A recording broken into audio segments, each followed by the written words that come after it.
Thank you for joining us for today's Busch Systems webinar, Making the Grade with K-12 Recycling and Waste Reduction. My name is Alec Cooley, and I am a senior advisor with Busch Systems, and I will be your moderator and facilitator for today's conversation. So we have an excellent panel of presenters who are going to be joining us today, representing schools and school districts and local municipalities from across North America. We will be starting out with Jessica Kukac, who is the Environment and Sustainability Coordinator with Simcoe County District Schools in Severn, Ontario. Then we will hear from John Meyer, who is the Recycling Manager and with Montgomery County Public Schools in Rockville, Maryland.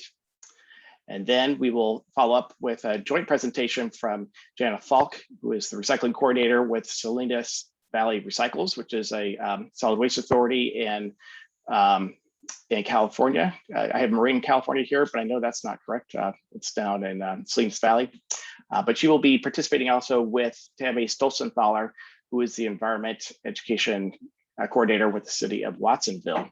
So we're going to start off with some case study presentations from each of them.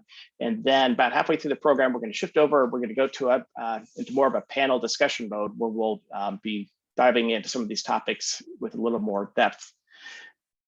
Before we jump into it, though, just want to, again, let all of you know, all of your lines are obviously muted, just keep down background noise, but we very much want to make this as interactive as possible. So we encourage you to jump in and use the chat and Q&A functions on the toolbar.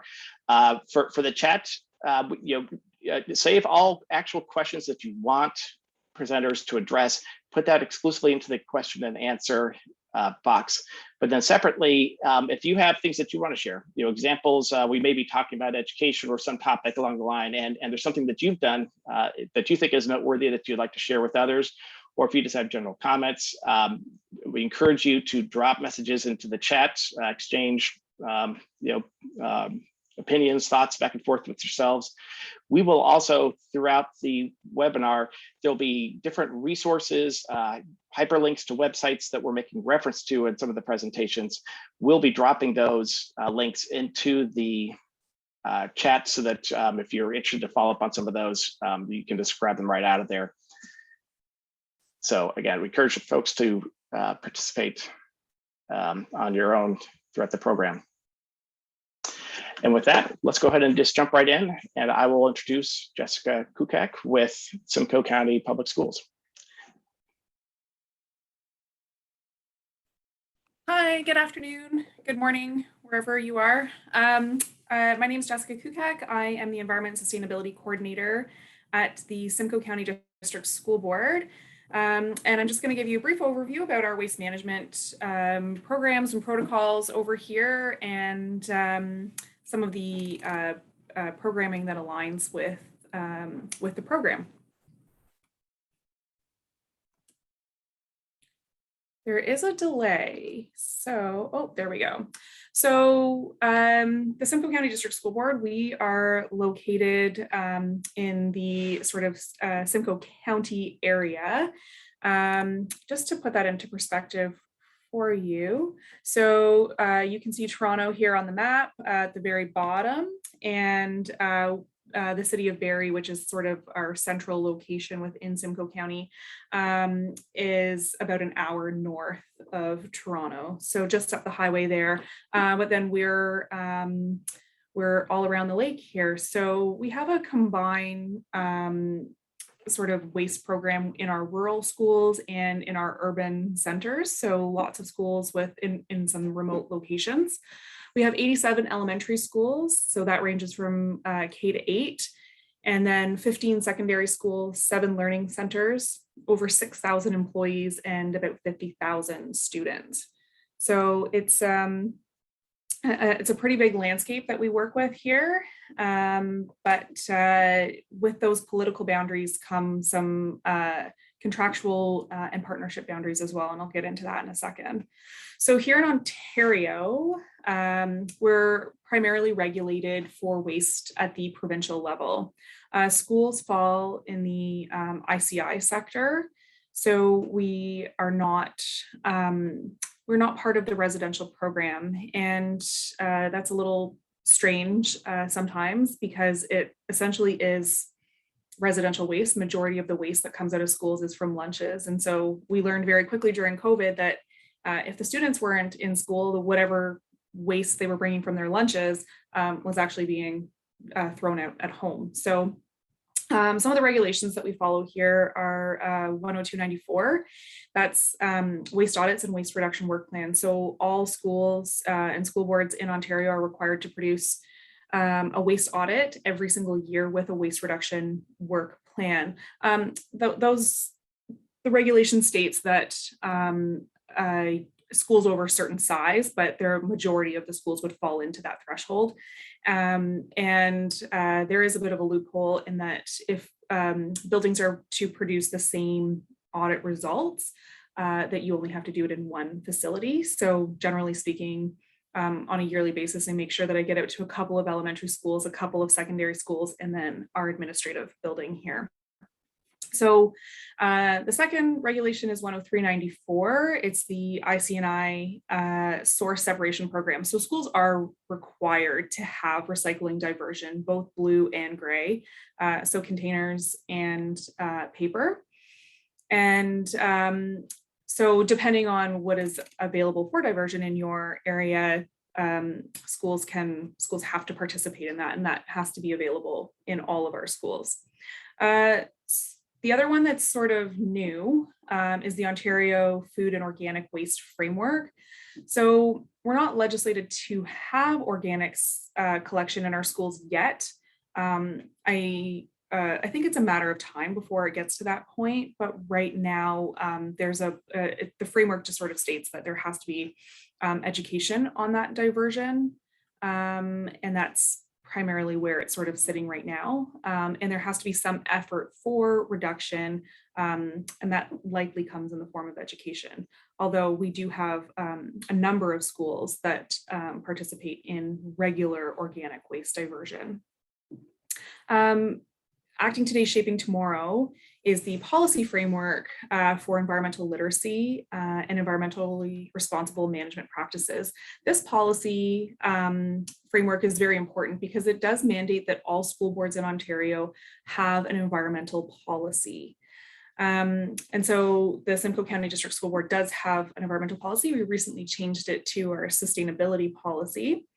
And in that policy, it does say that all schools must participate in all waste diversion programs that are available. So schools can't just opt out of recycling, or they can't opt out of organics just because they don't want to. So if it's available to them, they have to participate.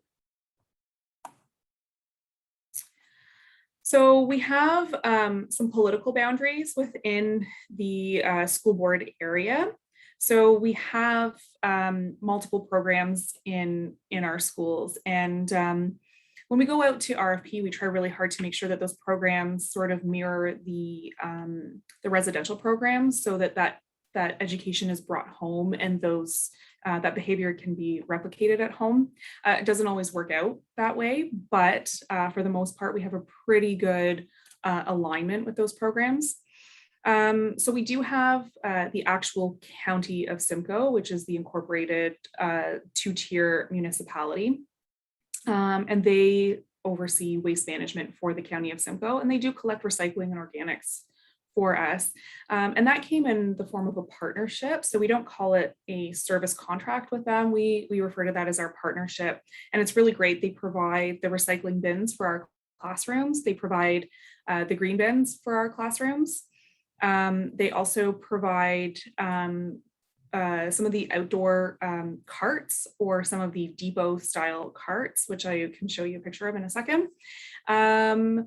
With this program, though, we do have a cost sharing of the actual dumpsters, and it can get expensive after a while. And we're sort of at a point now where the dumpsters actually need to be replaced. And so we're looking into slowly replacing those, but there is some cost affiliated with that versus the programs that we have with Waste Connections, which is a private hauler, and they provide all the dumpsters and all the maintenance to the dumpsters or replacement of dumpsters as required. So with our county program, there is a requirement that we do maintain those dumpsters on our own budget and our own time. And then we did form another partnership with the city of Aurelia. So here our schools do get a curbside collection of organics, and that's a really great program, and it's extremely cost efficient, and the program is then replicated at home. So whatever it is that they're doing at school, they get to do that portion at home.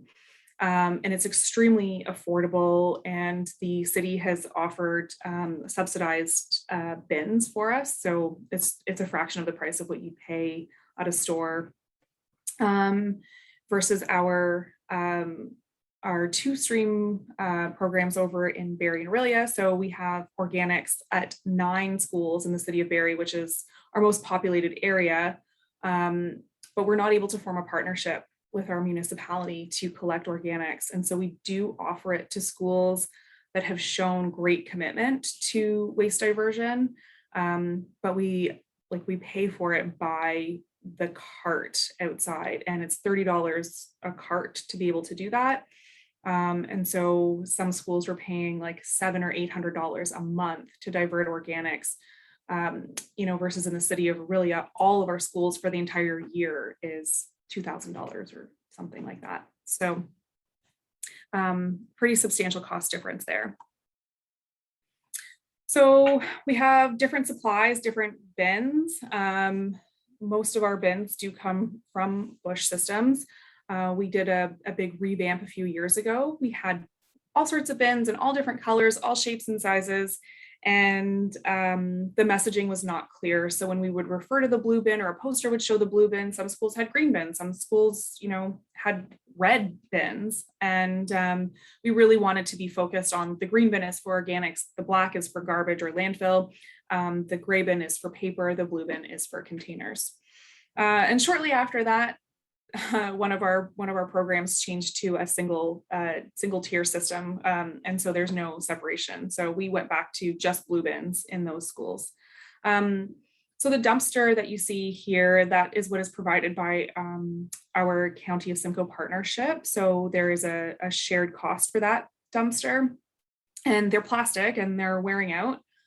We've had them in for at least 10 years now, so they have had a good lifespan on them, but we are slowly replacing those. As you can see in this picture too, our garbage bins are the smallest bin in the classroom, other than the organics bin. I do like a small organics bin in a classroom. It means they will change the bag more often. They'll empty that more often. The bags are provided by the board itself, so custodial staff can go on to our janitorial supply website. They can order what they need for their school up to a limit, and that gets approved by myself. Yeah. So we do have a collection protocol. So we have some union contracts in our schools, and waste is defined or interpreted, I should say, as garbage. It's not, and it does not consider recycling organics. So under the contract, custodial staff will collect garbage from classrooms, but they will not collect recycling and organics. So this is where our wonderful student teams come into place, and they will bring down recycling and organics from their classrooms to what we call a depot area. So I'll just go back to this picture. The picture on the left there is the depot, and so they would just empty their bins in there. And then from that, the custodian would take it from the depot to the dumpster. So we really heavily rely on student contribution to do this. And the board provides promotion and education. So we will provide all the posters to the schools, although we do have strong support from our County of Simcoe program, and they do provide some posters, and they will do some in-school education programs as well for the students, as well as they offer field trips to their transfer stations, landfills, and such. So one of the big programs here, it used to be Eco Schools, Ontario Eco Schools, and just last year the program moved to a national platform which is really great. So we're connecting and networking with schools all across Canada. This is an organization that provides a certification program for environmental excellence, and waste management is, it used to be one of the actual pillars, but the program platform has actually changed, and schools take on campaigns that they feel are important to their school community and to their local community. But there is a big push on the waste management programs. Some school boards in Ontario have actually mandated that all their schools need to be certified as an eco school. That's not the case in our board. However, it is integrated into our board strategic priorities. And so that becomes a big push for staff and students to participate in this. And not only that, but there's a huge curriculum component for environmental education in Ontario. And so this program very strongly aligns with the curriculum. And it gets, students really involved in the programs themselves, but the waste diversion programs, there's very little that students control in terms of the school sustainability, and waste management is certainly one of those aspects where students really can have some ownership over the decisions that they make and what they do with the program and what they do with their own materials. So to align with the Eco Schools program, there's only one of me, and I have the waste management portfolio for the entire board. And so I couldn't be everywhere all at once, and schools were, continuously asking me to come to their school and do presentations and do assemblies. But that didn't always work out. And so what I did was I actually created some videos. One, I think Rebecca is going to post some links to them, and you can just go check them out on YouTube. One sort of just explains our waste system here. I get tons of questions, or people who sort of think they know everything about our waste system here, or there's lots of myths that, oh, look, it just goes into the same bin and no one's going to sort that. It's actually not getting diverted. It all just goes to landfill, or it goes into the same truck. So why should I bother sorting it? And so I wanted to get into our sorting plants, and follow our trucks. Where does our material go, and why does it look different at home than it does at school? Things like that. And so these videos really go along with that.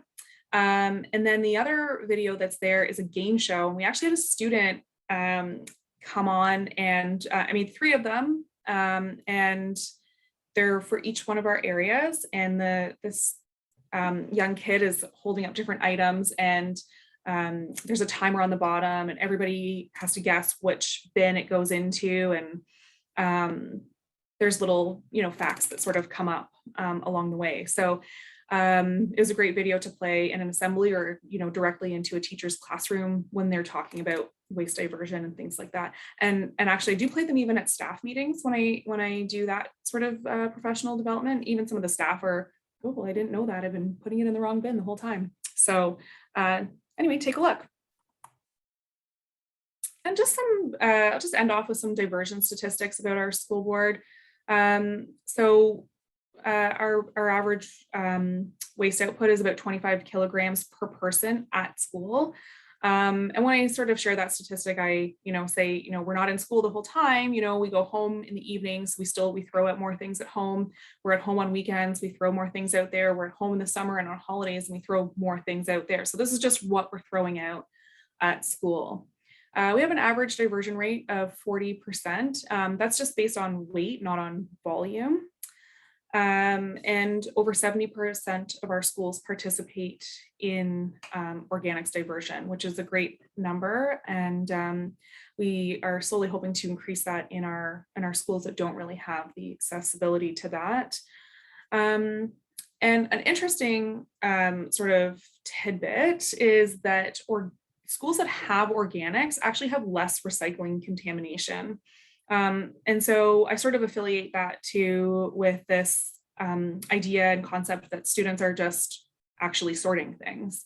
And so they're taking the time to be a little bit more cognitive of where things are going. And so it seems to be a cleaner process in what people are resorting to throwing into the recycling. They're not just throwing everything in there. If they're putting, things in the organics, they're taking the time to put the right things in the recycling and then putting the rest in the garbage. So there's some information to contact me if you have any questions or you want to talk about garbage. I'm all ears. So I'll pass it back to you, Alec. Thank you. Great, Jessica, that was fantastic. That is a fascinating observation about where there's organics, there's cleaner sorting for recycling. I see a parallel to that to, go back 10, 15, 20 years ago when a lot of communities switched from dual stream, source separated, curbside to a single stream all in one. And it's the same mindset. People were kind of trained that you sort things and you think in those terms versus kind of just toss it all in. Right. I wonder if that's in kind of that concept in reverse. I'm sure that is very similar. Yeah, great. Well, we have a couple poll questions we're going to do real quick. You should see pop up in your screen in a moment. The poll that you can actually fill out, but if you go ahead and let us know what you think. How has the pandemic modified your school's waste reduction programs this fall? Go ahead and select the options that apply to you and check all that apply. While we're waiting for that, the question I have for you, Jessica, that came in, I think we have Jen, who is also based at a school in Ontario, and she was pointing out that during the COVID, her principal actually said you're not allowed to collect recycling, and presumably that has to do with just the touch points and all. But it sounds like was that not a concern in your case, or if so, how did you work with that? Well, legally, the bins still have to be in the classroom, so you still have to provide that, and it still has to be provided at a school. What most of our schools ended up doing was what they call a boomerang lunch, and students were required to take everything home with them. Somehow didn't apply in the staff rooms or anything like that. So there's still material that had to be collected. There's also material that gets used on a daily basis in the school as well. So if you're doing, projects or things like that where there's paper involved and stuff, you still have to have recycling. It's not just lunch waste, it's also like programming materials that would be discarded as well. So those bins still need to be provided. It's legal. So that might be something to consult with at the board level. Yeah, I almost wonder if could that have simply been a way it was interpreted by the specific principal. Mm-hmm. But if we can go ahead and turn off the poll and see the results, I'll read these off. So in terms of how the pandemic has modified school waste reduction programs, looks like 57% of folks answered increased packaging and trash, including the PPE. That's an obvious one, as a lot of folks have switched over from reusables. School staff was less focused on recycling and more on just the basics of COVID precautions, 70%. Changes in the food recovery system, 17% of folks responded, and then 8% said really not a whole lot. And then we got another 7% who are citing other. And in that instance, I do encourage you, again, take advantage of the chat box. If there are noteworthy things that you did to adjust, share those with other attendees and type a note into the chat box and so we could share those. And then we have one other quick follow-up question that follows on the heels of this. And this has to do with actually collecting PPE. And so out of curiosity, is this something that your school was doing? Were you collecting the masks and others, separate from simply instructing people to put that into the trash? Did you attempt to collect those to send off for recycling or any other sort of special collections? And while people are responding to this question, Jessica, I know we had spoken earlier when as we were getting ready for this, and you mentioned that was something that was being looked at in your case. Can you talk a little bit more about what that discussion was like? Yeah, I mean, I definitely had some inquiries from some different businesses looking to collect that, sort of on the same sort of concept of like, we would provide you the box and the box is at a certain price. And when the box is full, you mail that in. And they were just specifically collecting masks. And I mean, I'd probably be going through at a high school level, I'd be going through 3 boxes a week per school.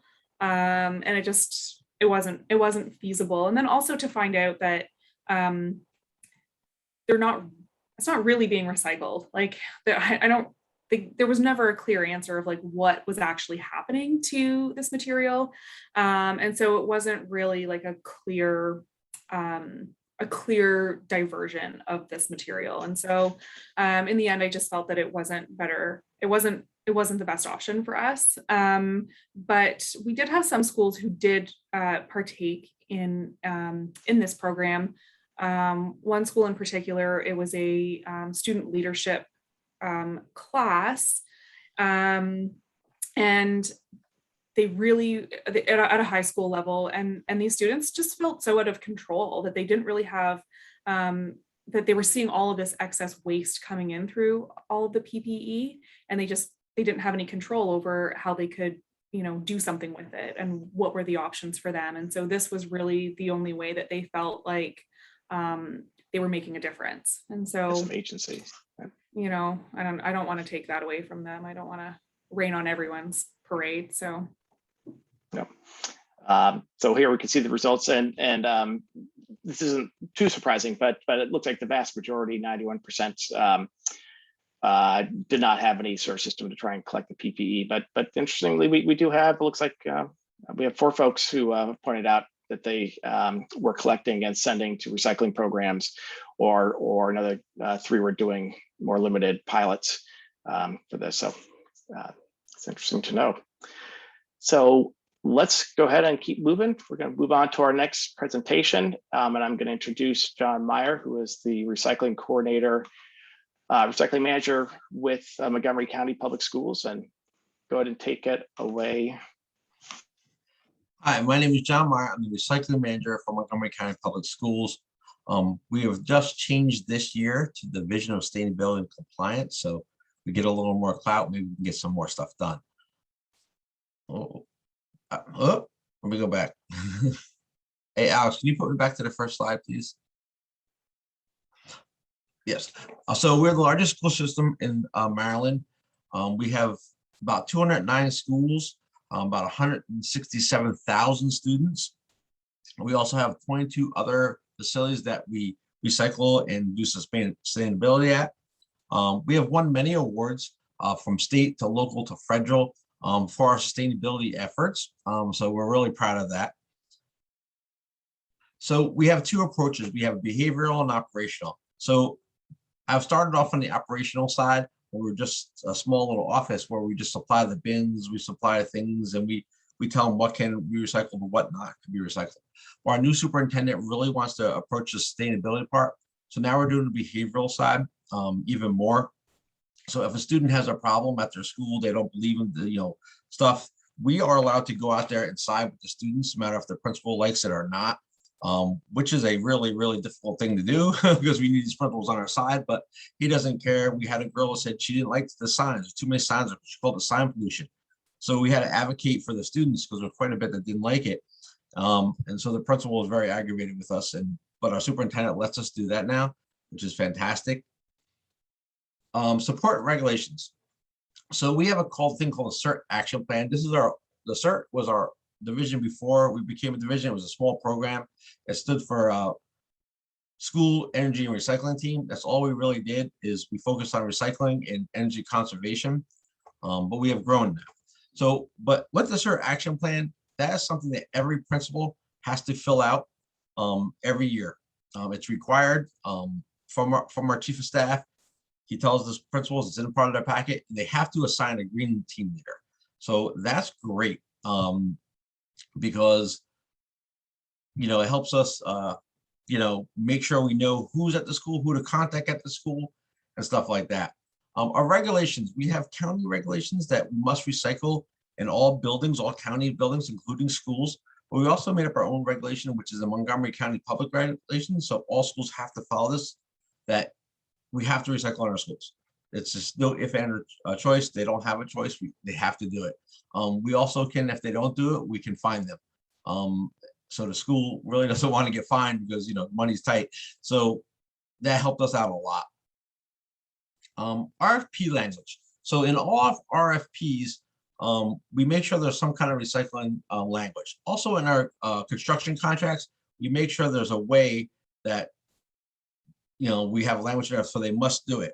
And it works pretty well. So last year we tore down a school and we recycled almost 92% of the school, going through all these contracts. Until they give us the report, they do not get paid. So as part of the closeout package. So that's something that we worked on for many, many years. Our contractors, companies didn't want to do it. They want to throw it all in one dumpster because it's cheaper and faster. So now they have to have like 7 dumpsters and separate it. It's, you know, it's a hard thing. All right, so reduce and recycle. Oh, I did it again. Give me a second.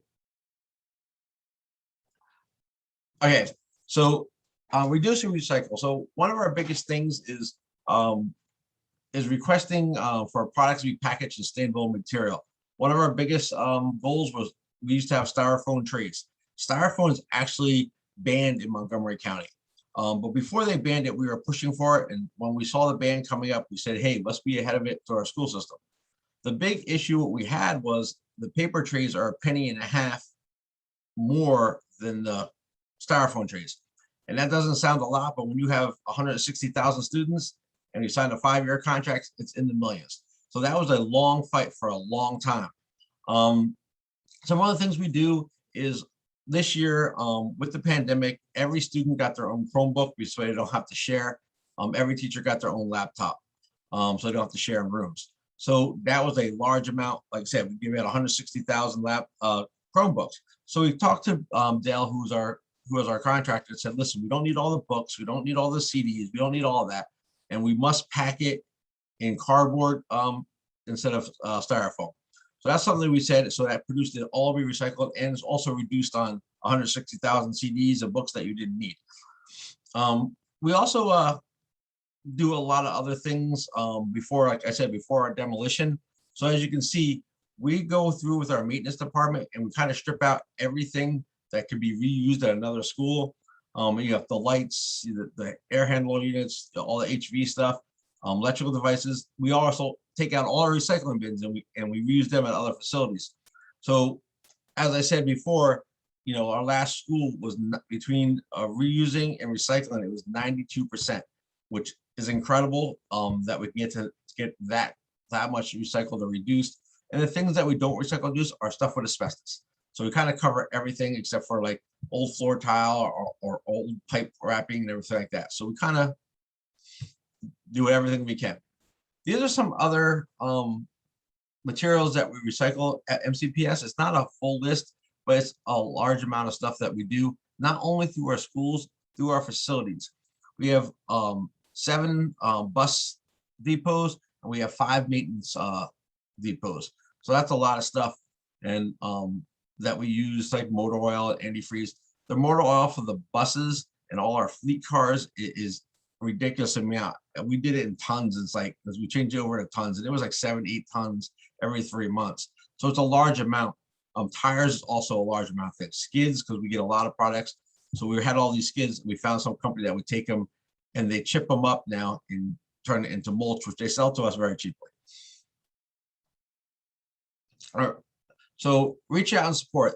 So this is the one I started talking about when we were just the Cert program. We were a very small program. There's 3 of us total. So we used to do lunch and learns where we go out to schools and we talk to the kids why they're recycling, and we put the data into their school. Like if your school recycles this much, you'll save this many trees. And that worked out really well because we show them why it goes in the bin and what bin it goes to. So it really helped out. So every school year we try to start off right at the beginning of the school year and get a lot of people, a lot of schools that do that.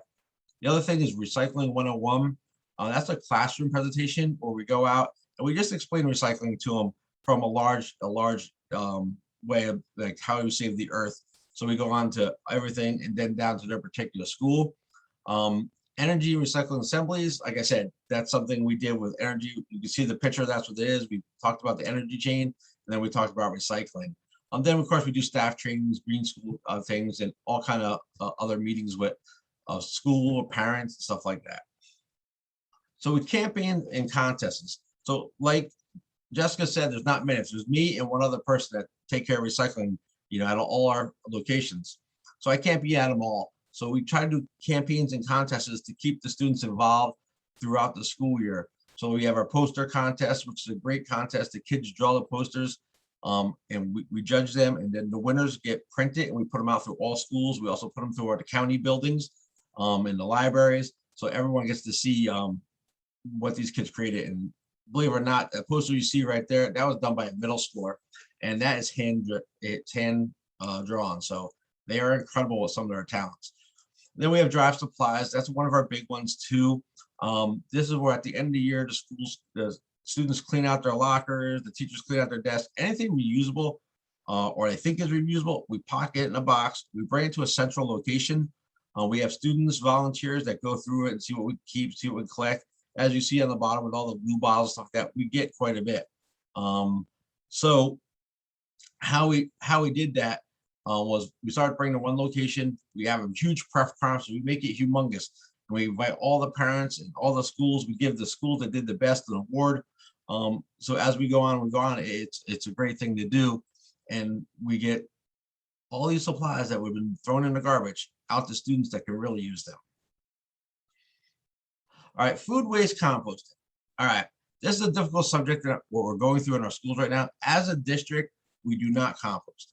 There's a lot of logistics between our unions, between who's going to pay for it, and stuff like that.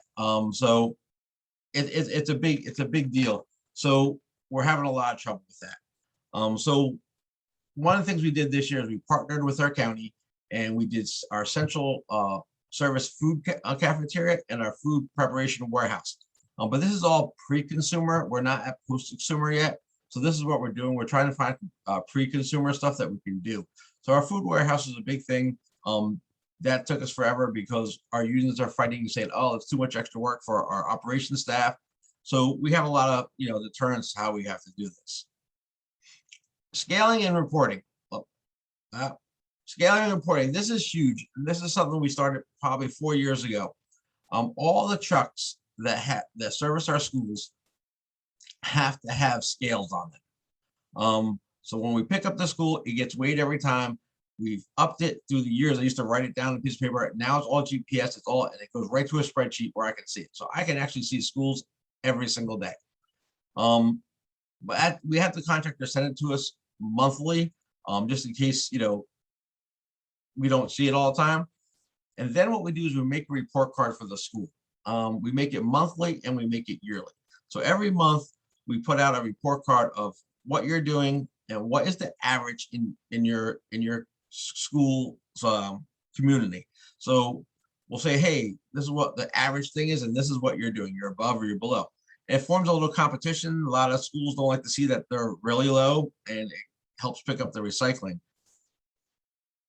The cool thing about it is we separate it by school by pounds per person. So our we do elementary schools, middle schools, and high schools. It's very difficult in our area because we have some elementary schools with 400 students. We have some elementary school with 1,500 students. So how we started doing it was we took the commingle and paper, since we dual stream, we put that together, and then we divide it by people in the building, the students, the staff, everything. And that gives us a pound per person. So it's a more accurate.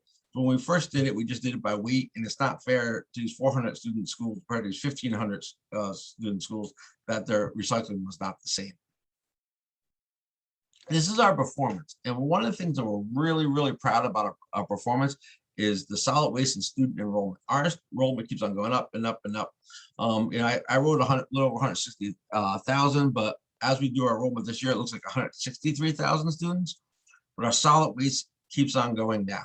So that's from recycling, that's from packaging better, for all that stuff like that. So that's something we're really, really proud of. And then a required and voluntary recycling. So in Montgomery County, we are only required to do paper, yard waste, commingled materials, and scrap metal. That's the only thing we're required to do. So, and that's our required recycling. So the voluntary recycling stuff I showed you before with the batteries and stuff like that. And as you can see, we started this program kind of in 2008. They formed their Cert office in 2010. And as you can see, we jumped up. In 2015, it was really low because we had a freeze on all employees, on all construction, on all stuff. So we couldn't provide what we really needed to provide because our budget was not doing well. So they froze everything. We didn't get the money from the state that we usually get. But as you can see, as soon as that was over, it climbed back up. We only have to 2019. I don't know about the people out there, but our school system, Monday will be the first day students are back in school for the last 18 months. So the 20 and 21 school years, we haven't put that up yet because it'll drop hugely. So we want to put a disclaimer in there because 20, we only went to school for 4 months, 5 months. And then in 21, 21 school year, we did not basically go to school. So our schools are just starting up for 18 months. But one thing we're concerned about is that this year we're told on Thursday that every student will get a free lunch and a free breakfast. So a lot of our students are not going to eat their free breakfast. They already eat at home. So we're imagining that the waste is going to be incredible. Also, when we give the free breakfast, it is all prepackaged. So it's all just, and stuff that is not recyclable material. So that's our little fear that we got told on Sunday. So we're still working through that and our infrastructure and everything like that. So these are some information that you can look at. We have our first thing is our Cert website that we started on 2010. So it only goes up about 2019 because we're switching into the division of sustainability and compliance, but it is filled with great information and how we did these programs and how we got the money for the bins and all that kind of stuff. I encourage you to look at it. Some great information. Thank you.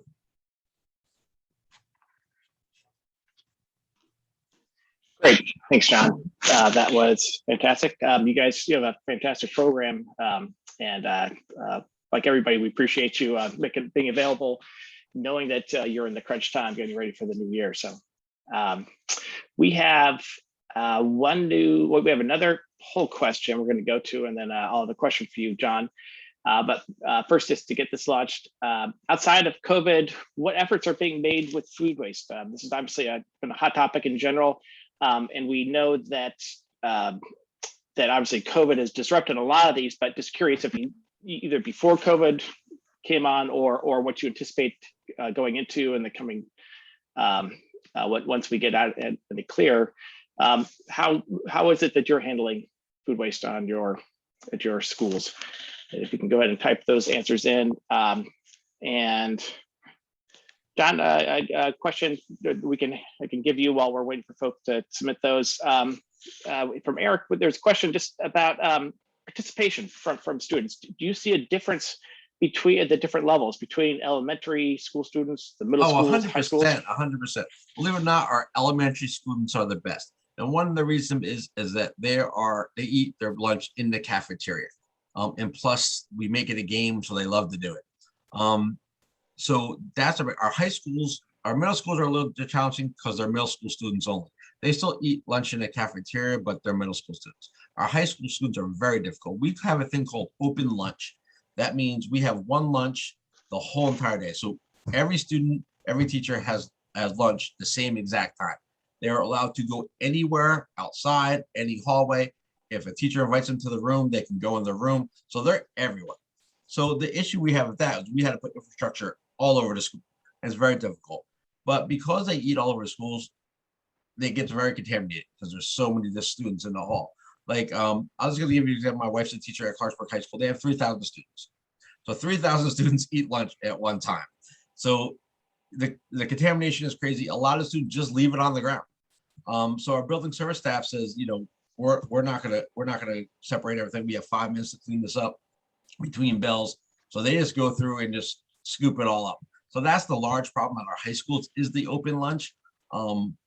you know, and then they go outside. We have some infrastructure outside, but it's very few. We just can't put it all over the school. They eat everywhere. It's nice out now. They are everywhere, you know, down in the football stadium, stuff like that. So high schools are a hard thing to do here. Yep. Yep. I suspect we probably, there are a lot of folks who are nodding their heads as we're listening in. So here we have the results from this most recent poll. Looks like 64% said that they are collecting food scraps for composting. That's great. 20% are sending unserved food to crisis centers and other food recovery donations.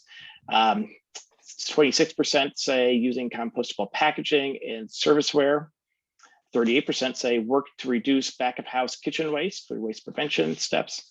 And then 53% are doing food share tables or other types of exchange between students. So this is great. I suspect if we go back 10 years ago, 15 years ago, we probably seen a measurable increase in the type of responses we would be getting to this question. So that's great. And let's go ahead and move on then to our third and final presentation. And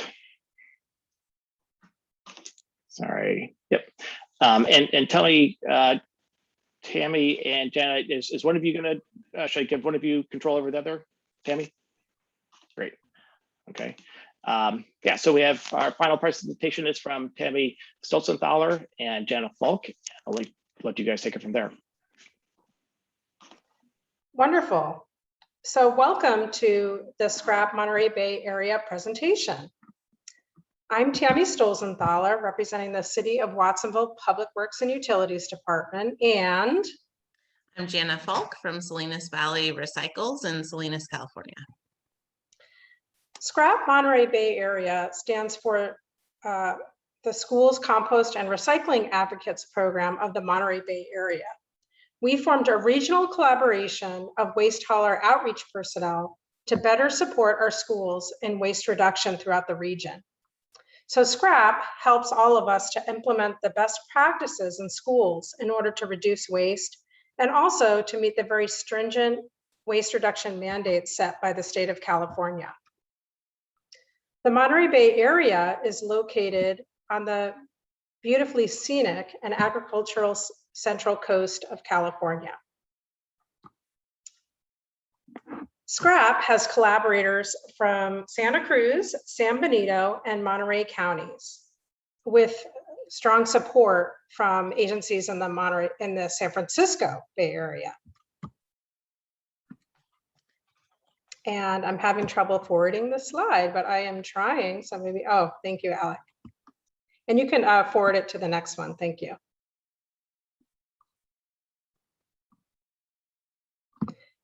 Waste service providers are required to provide outreach and education on state mandates for recycling, food waste, and whole food recovery in schools, businesses, and residences. So SCRAP helps us to view model programs in local schools. Together, we develop best practice strategies. We resolve complex challenges and also share valuable resources. So now Jana will share with us more about the Cal Recycle state mandates. Next slide, please. Or I can attempt to, oh, if you want to try to give me control, I could try. As many of you may be outside of California and not as entrenched with the California regulations, organic diversion has been increasing over time in California. Regulations started with AB 1826 and required businesses and multifamily complexes to divert yard waste. However, the only true teeth in that regulation was against the actual jurisdictions. The new 1383 regulations starting this year require the whole state to reduce the amount of organics entering landfills by 75% by 2025, and to increase edible food recovery by a minimum of 20%. These regulations require jurisdictions to issue civil penalty fees to businesses that are not compliant with diversion. If the jurisdiction does not enforce the regulations, the state will fine the jurisdiction. Now that the regulations have teeth, we are moving from the carrot of doing the right thing for the environment to the stick of enforcement.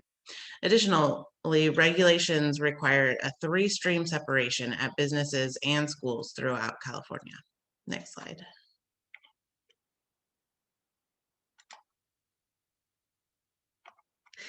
We at Salinas Valley Recycles are working toward a future without landfills. That may seem like an odd goal for a waste authority that owns the only operating landfill serving the eastern portion of Monterey County. That's the tan area on the map.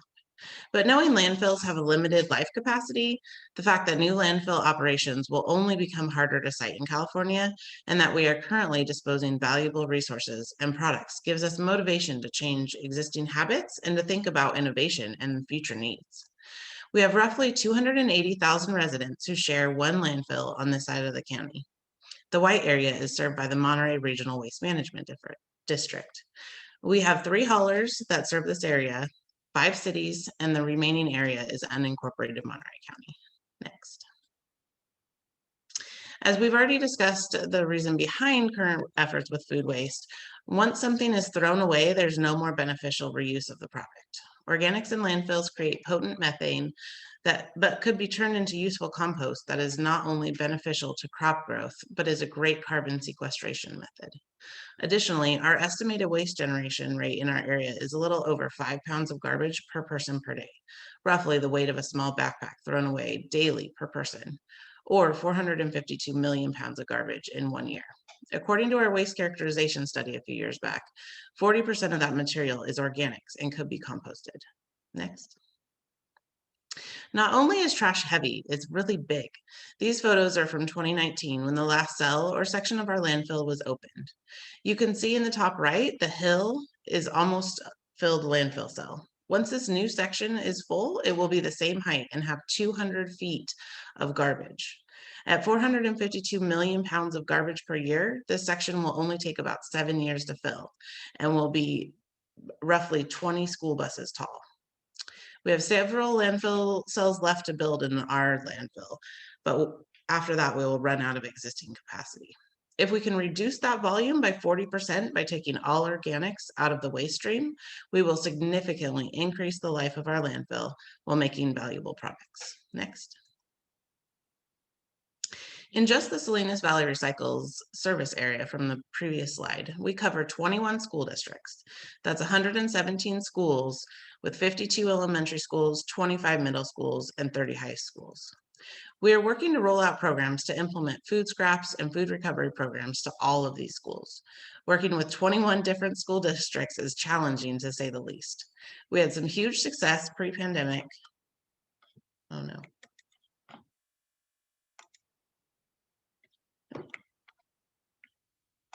It's all good. Sorry, my screen just decided to close on me. Pre-pandemic with working with a few schools, and we are now trying to recreate that magic throughout our area. Our Shining Stars school had administrative support, a principal dedicated to the cause, and thankfully they never gave up using reusable trays or removed their dishwashers. But as it's always better to learn from those that did the work, let's listen to their story. Can you play the video, Alec?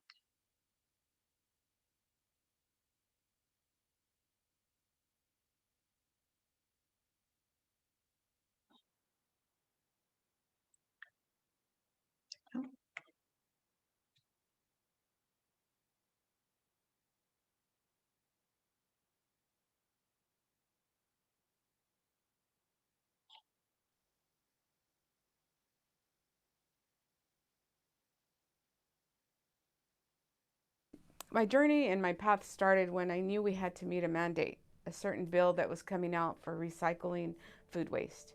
How were we going to start this? Where do we go? How do we get the equipment? How do we train the kids?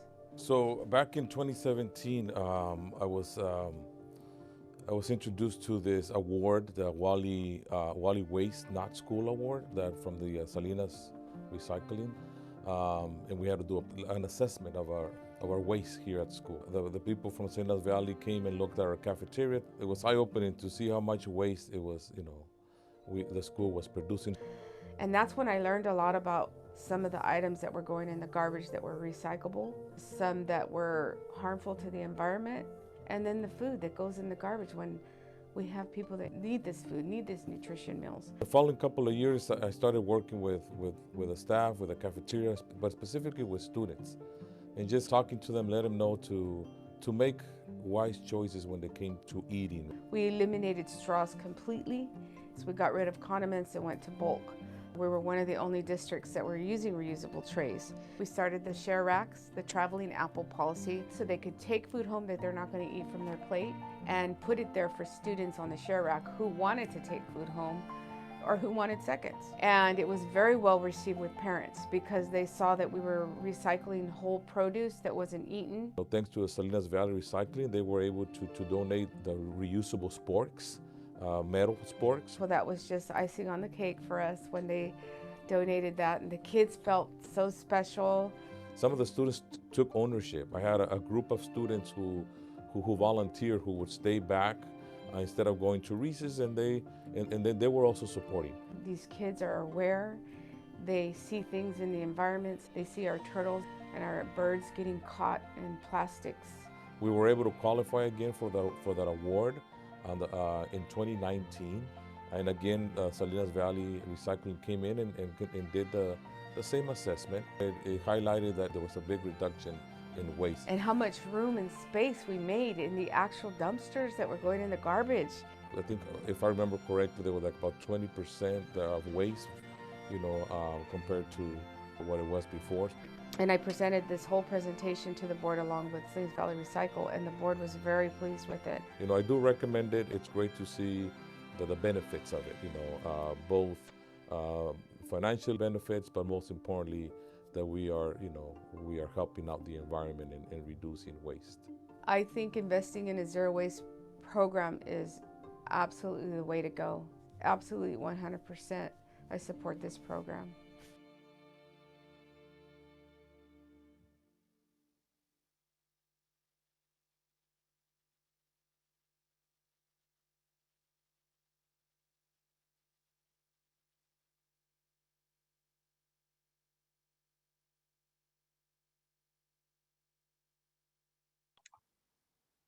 All right, if you can advance 2 slides, back to Tammy.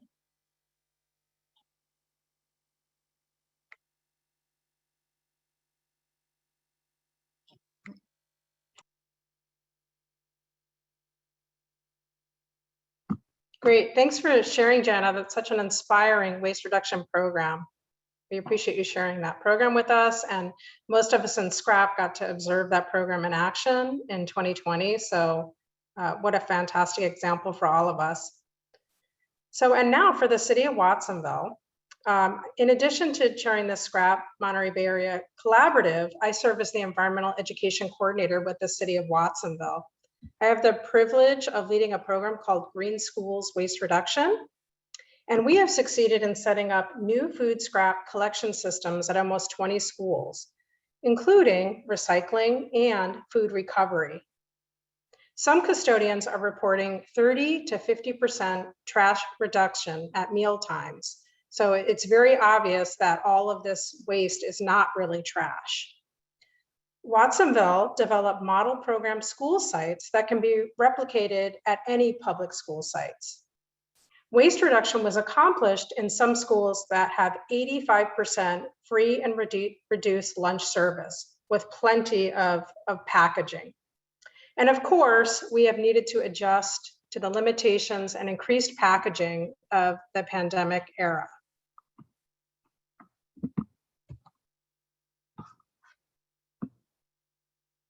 We achieved waste reduction in schools by forming formal and informal partnership with the PVUSD Superintendent's Office, and also in the management divisions of food services and custodial division. Our solid waste team works with school sites to offer in-person training for food service and custodial staff. Lots of engaging education and student green team support is a very important part of reducing waste, and also a very significant part of a student's next generation education.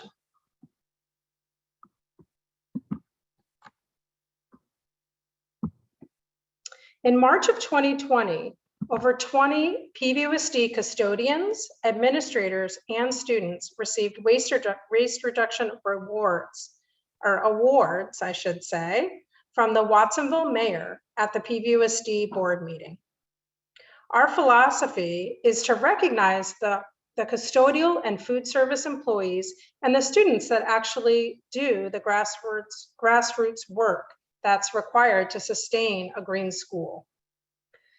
This award reinforced the power of a partnership between the city and the school district.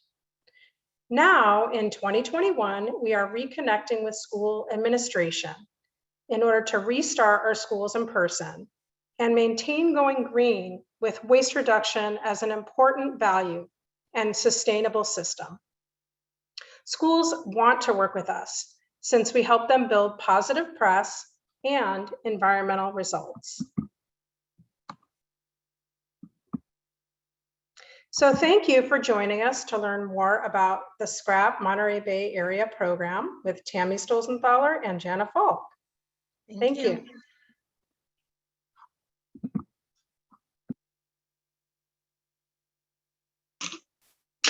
Great. Thanks, Jana and Tammy. That was fantastic. So we have one more poll question right now. We'll go ahead and move to.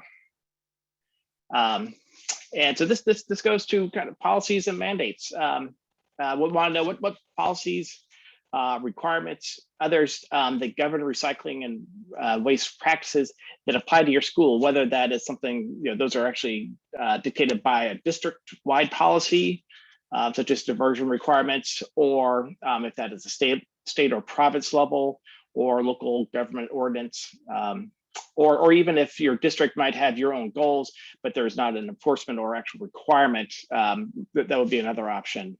So go ahead and submit your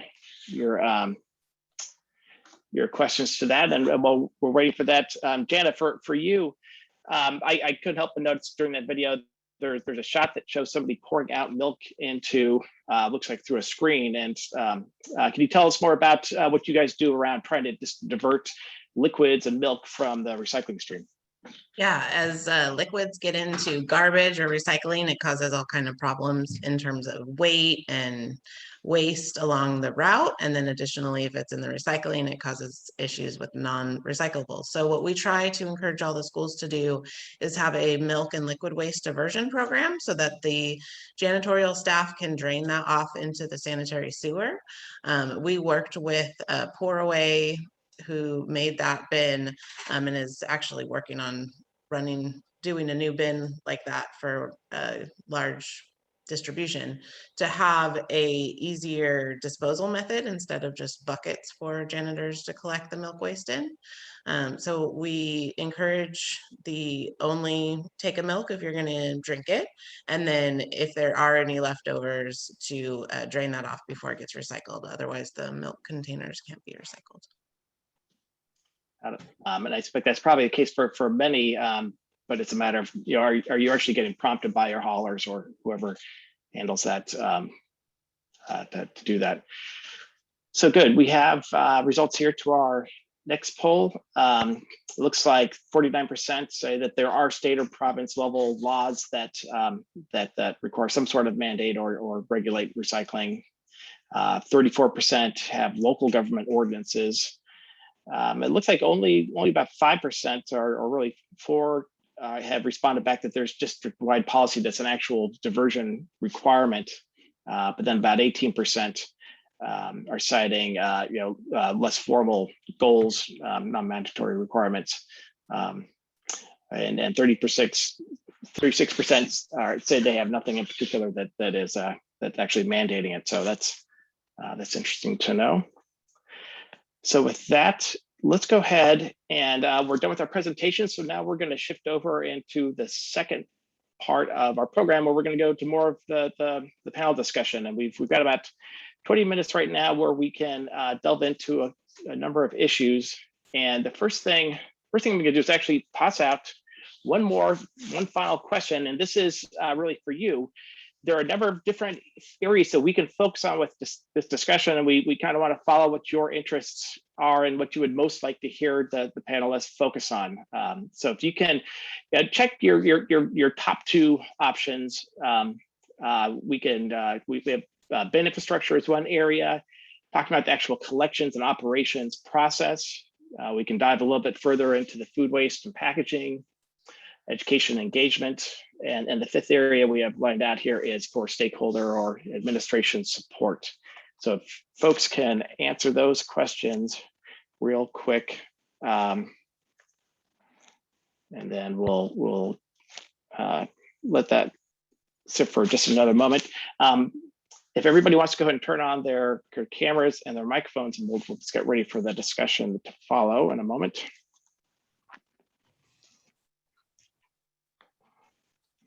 Great, and we'll give this another 5 seconds. So everybody select your options, and then we'll go to the responses.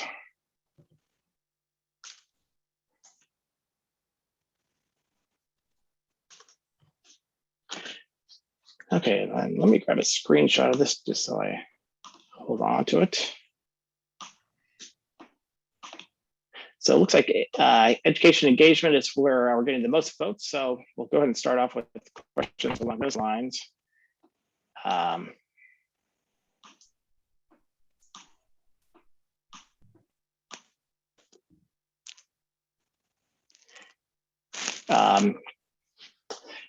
So let's go ahead and turn that off then, and let me pull up some questions we have already.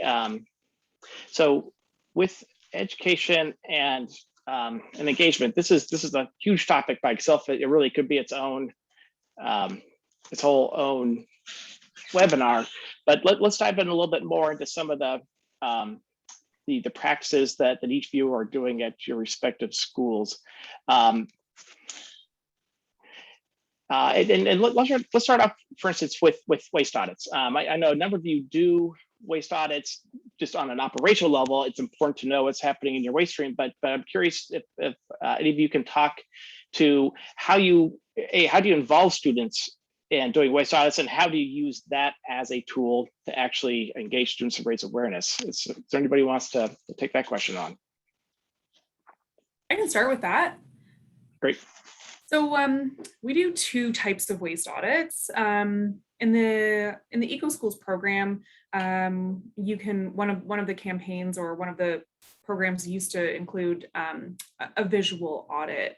So for those of you who don't want to take on the full waste audit, where you're like literally opening every single bag and sorting every single piece, what we would do is what's called a visual audit, and all of your garbage recycling will actually just go into clear bags, and you do it by volume. You look at what percent of the bag would fall into category A, what percent of the bag would fall into category B, and you would weigh each bag to start off with, and then whatever the percent of that bag is, you would then calculate the weight. So not only is it like a really great math lesson, working with percentages and weights, but it's also a really good way to look at, estimating the amount of material that comes out of your school. So if you don't want to take on the full waste audit, it's very understandable. That can be extremely overwhelming. But you just using clear bags to actually take a look at your material, and you're still weighing it. So you're still actually getting a complete number at the end of the day. And maybe you do that 2 or 3 times a year, and maybe it's a club thing, maybe it's a class thing. Maybe you get every single class in your school to weigh their material at a certain point in the day, so everybody's kind of even. There's definitely different ways around it. The full audit, I always have students participate in. I can't do it on my own. There's just too much material that would come out of a school. But I always get students to help. Sometimes they send a letter home telling parents what they're doing. Sometimes they don't. That's up to the school, but we'll sort it into about 8 categories: recycling on one side, garbage on the other side, and pull out a big tarp, cover the table. We sort of just do 1 or 2 bags at a time, or else you're kind of like left with all of the small things at the very end. So, but it's a great tool, and it's a good opportunity. Like when you find, you know, a whole banana in the garbage, you can sort of stop everybody at that time, and you can say things like, okay, like, you know, not only are we just throwing out this banana, like, you know, how did the banana get here, and who grew the banana, and all of the resources that are involved to get that banana just for it to be thrown out in the garbage. And so it's a good learning opportunity to sort of actually see that firsthand, that it is, these types of things do happen. We're not making that up. So great. Oh, Tracy is a colleague of mine. She just put the link to the EcoSchools template in there. So yeah, use it. It's a great tool. Great. Anybody else want to take that question about waste audits and education? Yeah, Slains Valley Recycles does waste audits frequently. Now we have more schools we need to be in, so it's a little less. It was part of our Wally Waste Not program that was referred to in the video. And that's how we were able to show time over time how reduction goes. But usually it's a one-day snapshot. We do the cafeteria food waste and all of the cafeteria waste. And then the waste from the day before. We ask the janitors to collect all of the bags from all of the classrooms the day before, and then we total all that together. And we get students to help with that when we can, but it's usually a little frantic and interesting process, but it's not a requirement, and it's just something we do for education and to show progress over time. Great. Good. So here's a sort of riffing off of this question. You have data, and data can be a powerful way of educating people. One of those I've seen is certainly with competition. There's you know, college level, there's the Recycle Mania competition where you can compare schools. I know California has a similar program, that Keep America Beautiful or Keep California Beautiful program. But I'm curious, are any of you doing any type of contests or challenges, or trying to leverage that sense of interactive you know, competition as a way of motivating students? I take this a little bit, Alex. We do a couple things that we do is we also give out rewards for doing a great recycling, and there's money involved in it. So we post that online and we let everyone know that these are the schools that won. Usually when we do that, we get every principal that, well, how can I win this money? How can I win this money? So and that's what we do. So it's a way of us saying, hey, you know, if you want to do it. We used to do that yearly. 2 years ago, I split up the quarterly. So we do it every quarter for the 3 quarters. This way they have a chance to win it the second year, your second quarter, you know, so we did it yearly, and like, the summer comes and they don't remember it next year. So we do it quarterly now. So we give each school who won the award, and I think it's like 3 schools per, you know, per category, like how we do them. I say per category because our elementary schools, we have to split in 3 different ways because of the size of some of them. And so we have to split them up. We can't give awards to like a smaller school the same as we do a bigger school. Because we also do this with energy too. It's kind of compared with energy conservation, but that usually drives the schools to really, really want to compete against each other, especially if it's a school in their cluster.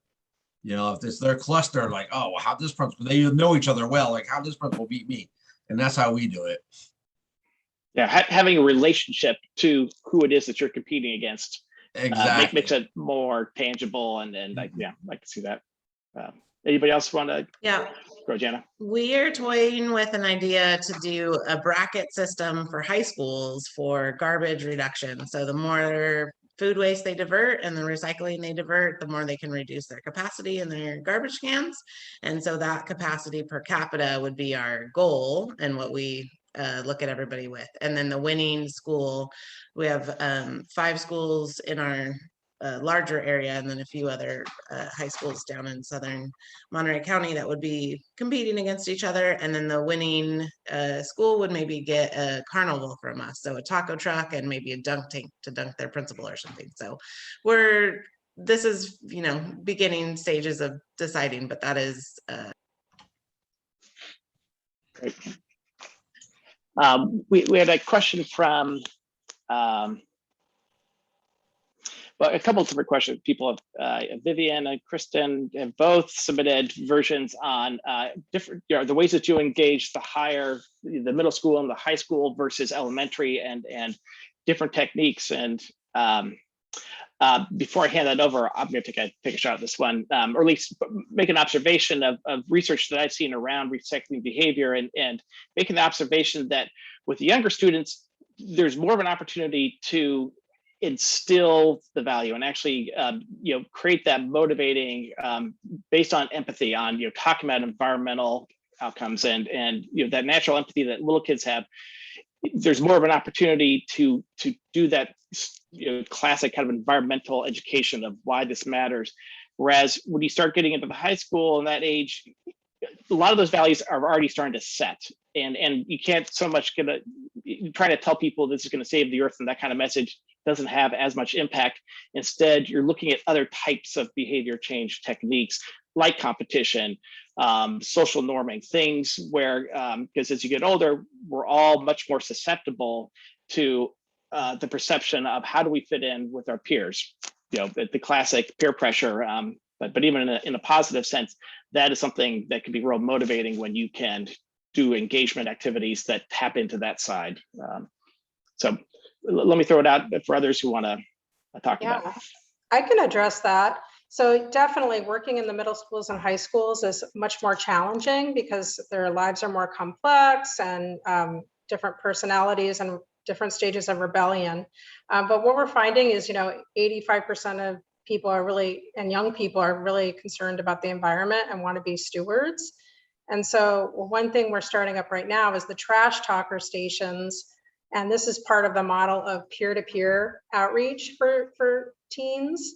It's very effective to have teens making PSAs about waste reduction and why it's important and how it's tied to the literally hot topic of climate change and how we need to be responsible for our own resources.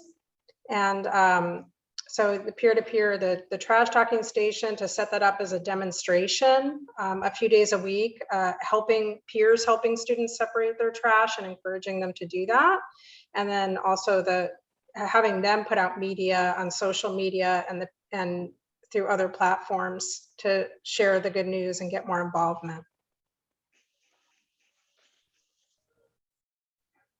So I think for us, like on a high school level, your approach definitely changes. It's not so much the fluffy environmental piece, but really diving into why do these recycling systems exist? What are the actual issues that drive this system? And looking at everything from economics, what drives the demand for that material, why we need to continue to reuse the materials as often as we can or as much as we can. But also looking at the political systems involved in that as well. And I mean, before COVID, you didn't really have to go too far. There was lots of stories on the sea cans ending up in the Philippines and things like that. And, who takes responsibility for that material, and really not so much talking about like the actual separation, the physical separation of, doing that at your school or, how you're packing your lunch and things like that, but really looking at the systems involved that drive the current situation. And then the other thing for us was, sort of moving away from the environmental policy and making it into a sustainability policy. You can incorporate a lot of things on your procurement aspects in there, which is very important when you get into your cafeterias.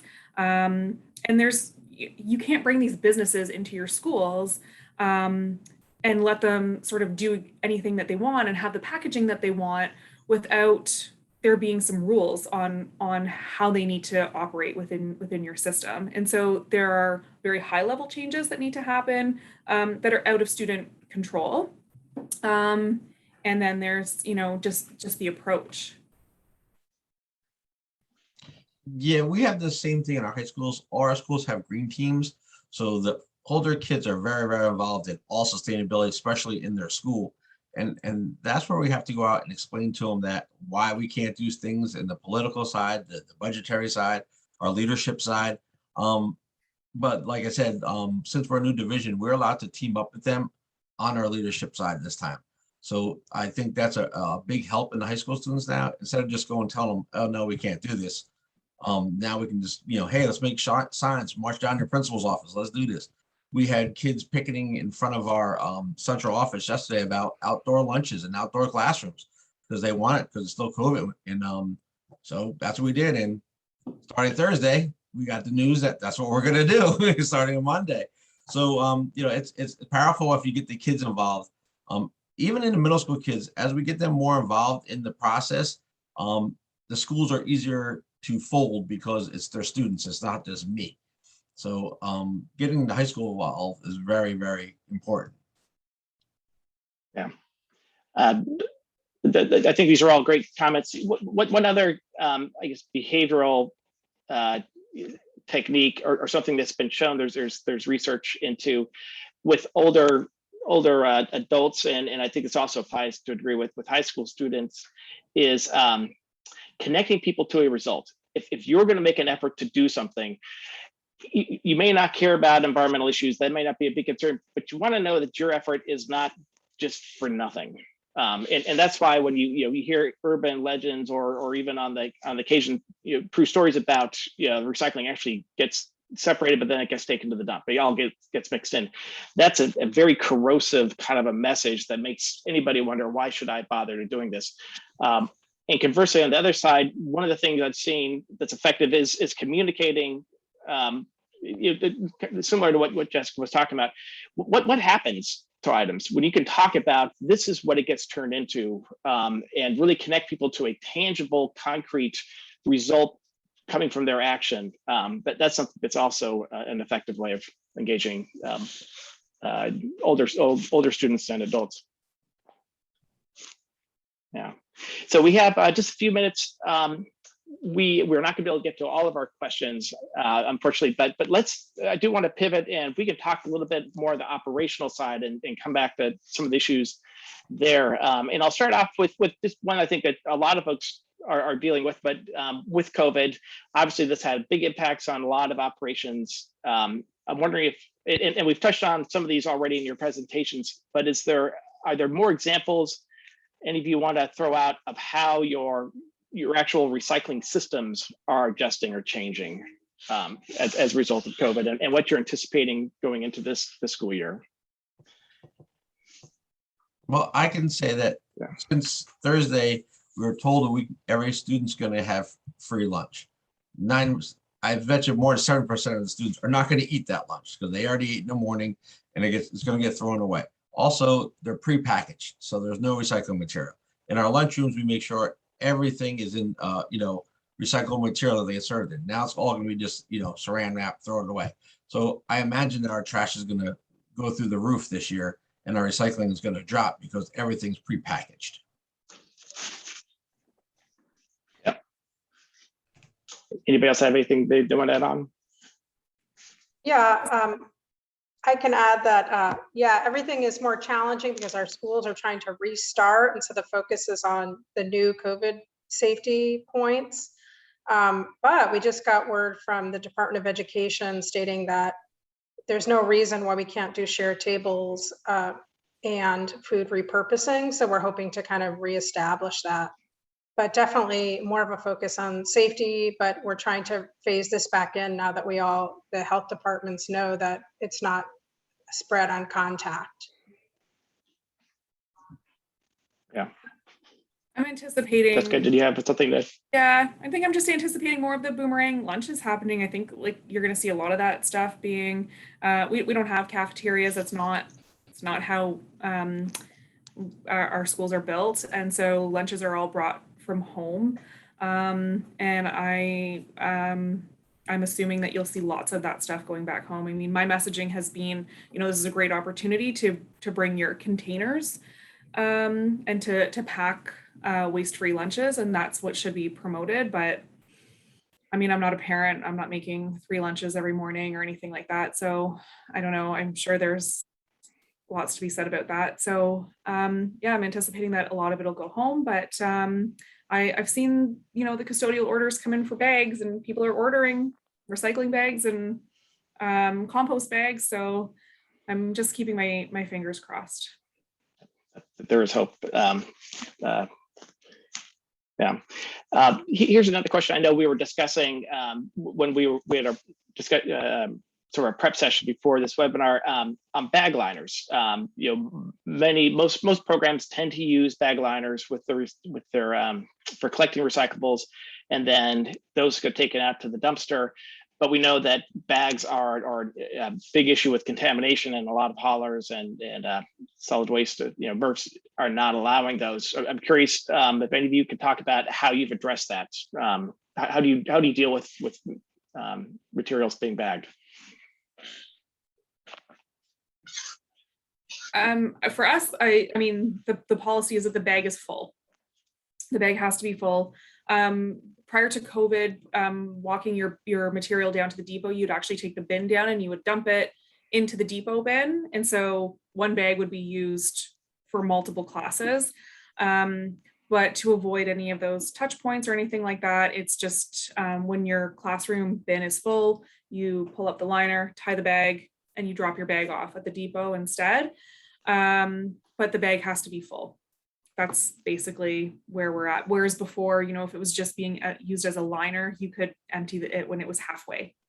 But now it's only when it's full.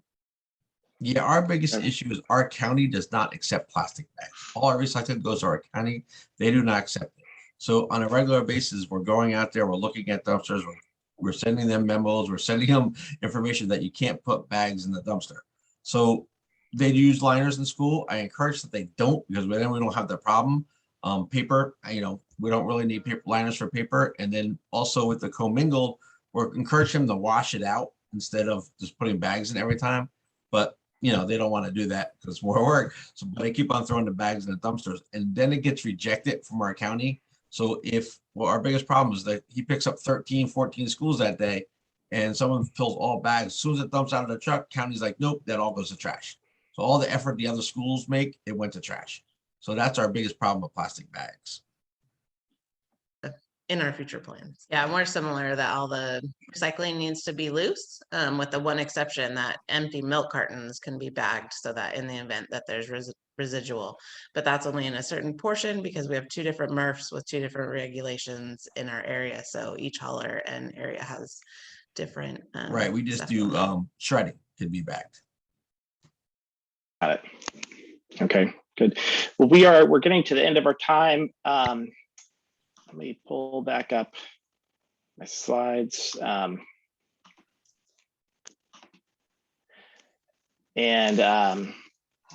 So I do want to thank all our panelists.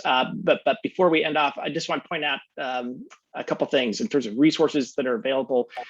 We will have the recording and the presentation slides will all be posted onto our website as of Monday. We'll send out an email to everybody who's registered, so you'll get a note once those are available.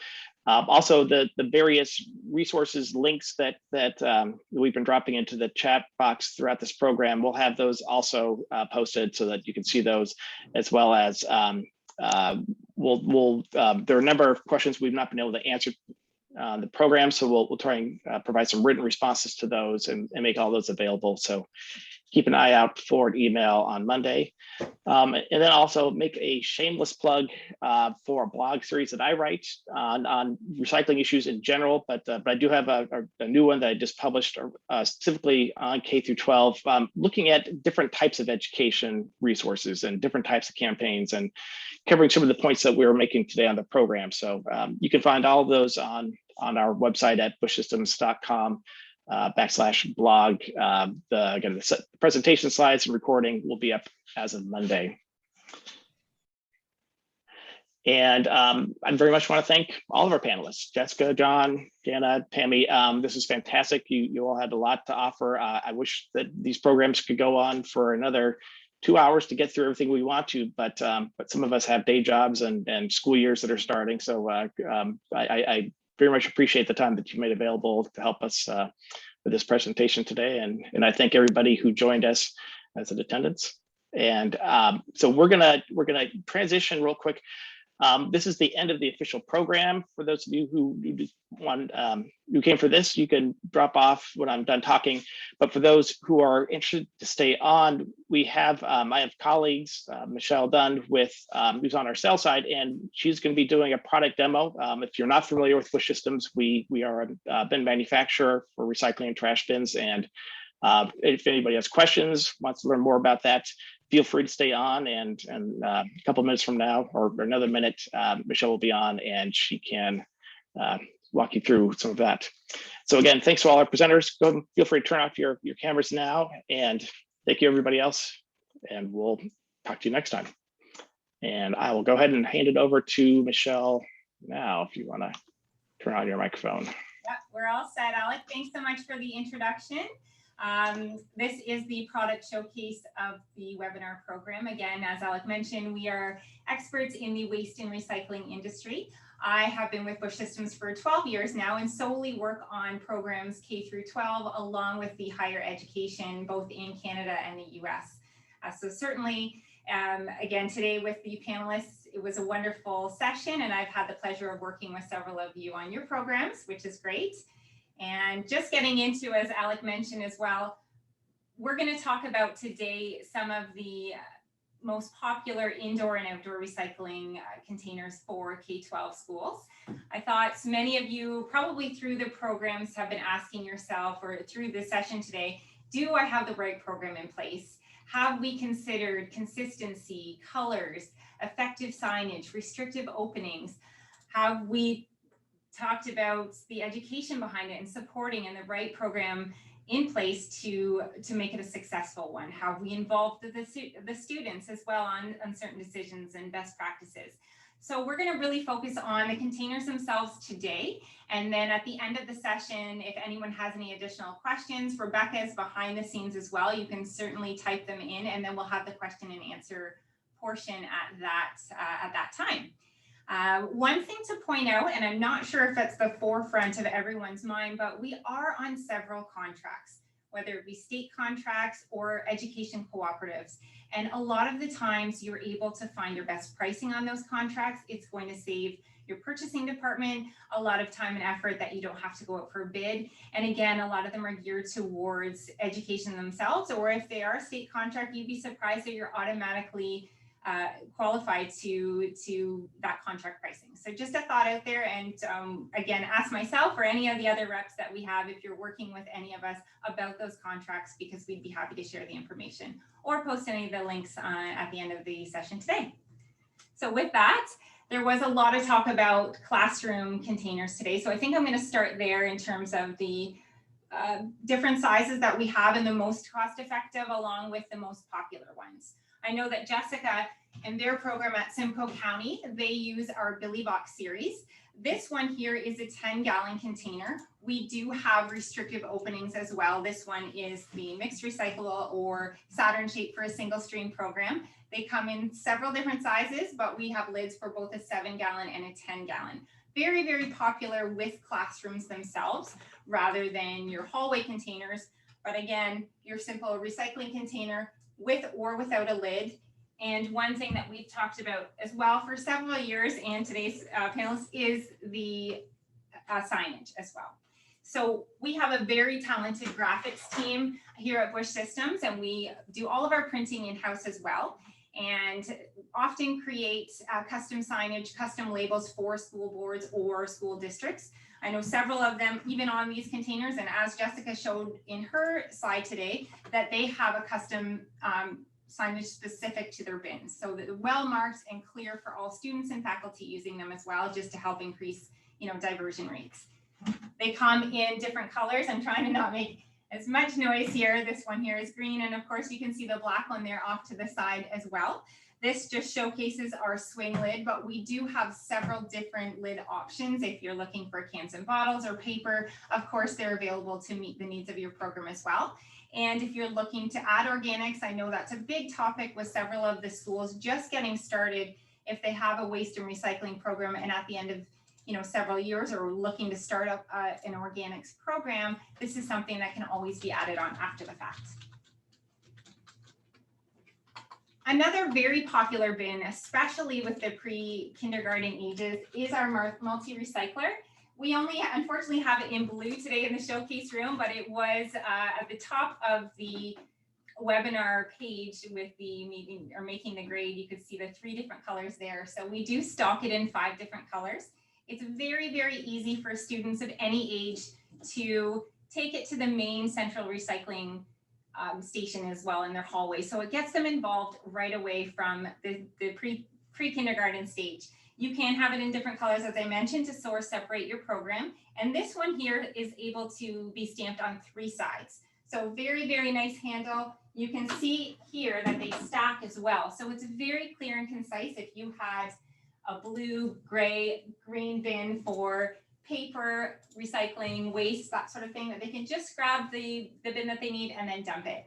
Again, it can be stamped on the front, on the sides of the bin as well. So a lot of schools will stamp it with what they can collect in each of the bin, along with their school logo as well. That's always a popular one.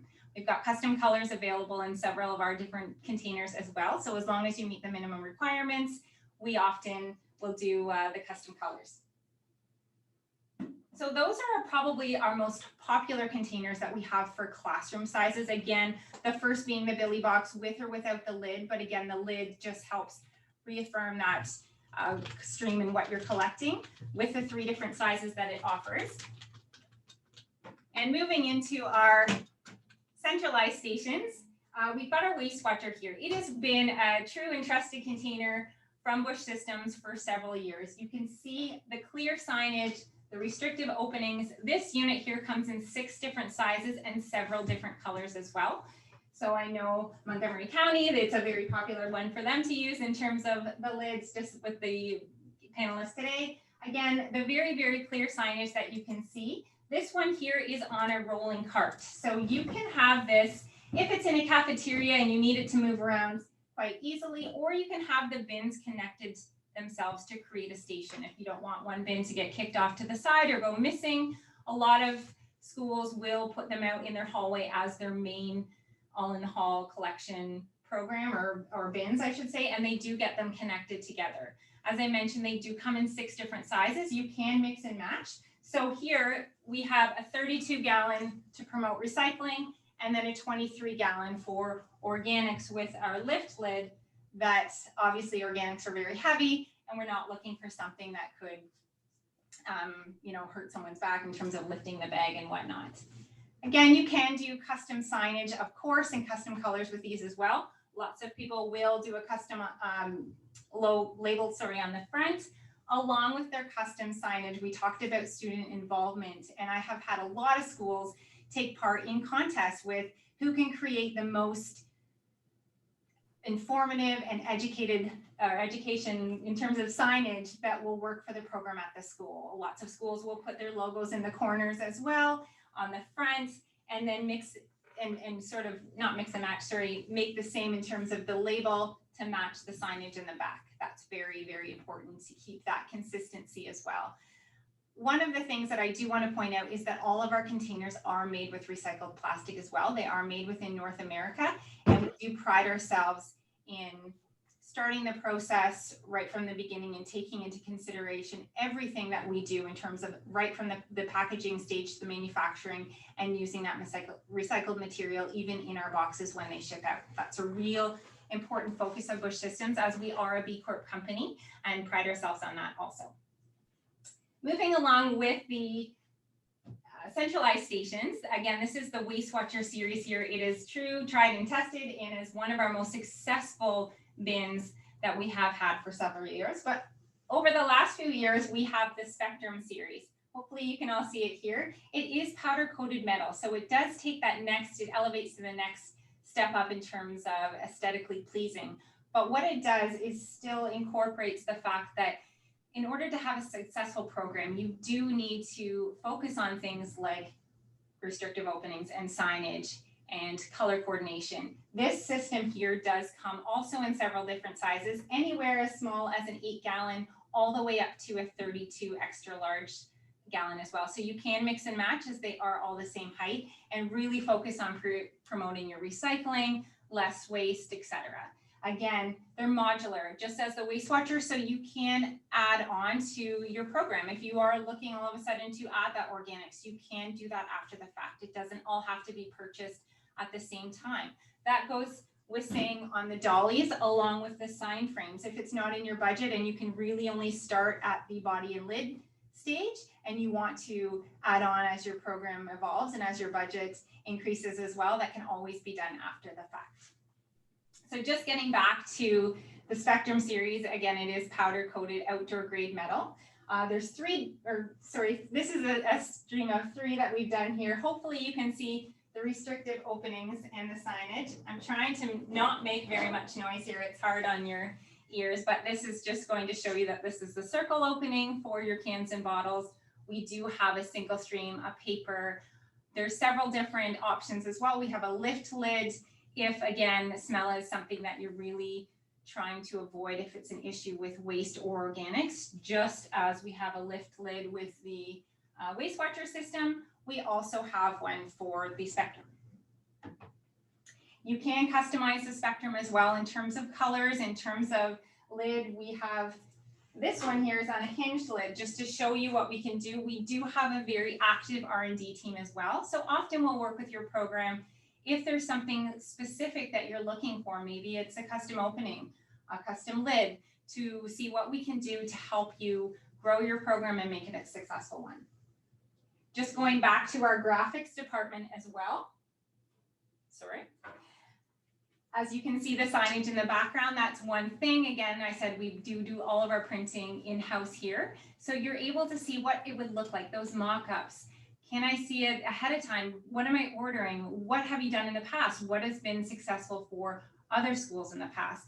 And just talking about signage, we did a case study actually with the University of Georgia on effective signage and what worked best.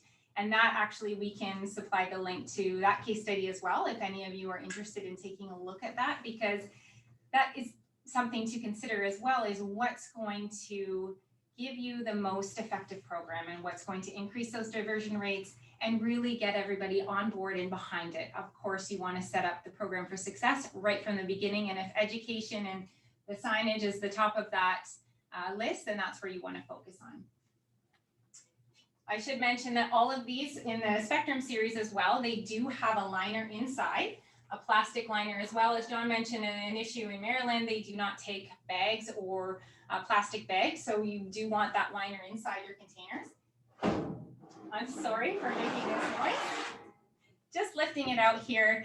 They all have handles as well. So very ergonomic in terms of, lifting the container outside, wrapping your bags so that the bags are not going over the container. It's very clean. It's very aesthetically pleasing looking, and all of the bags are held tightly in place by wrapping them around and folding them over the corners so that you don't worry about a bag slipping down if you do use bags in your program.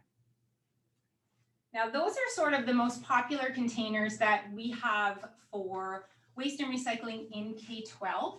We have several products that are geared towards schools, that are geared towards municipalities. Of course, this is a small showcase room, so we just really wanted to highlight the ones that we have that are most effective in schools and probably the most popular ones. We have everything from plastic, but we do work with melamine, stainless steel, powder coated metal. We have worked with several different products, and we do have a full product catalog that we can always send the link to as well, along with all of our recycled material. As I mentioned, we do take pride in that.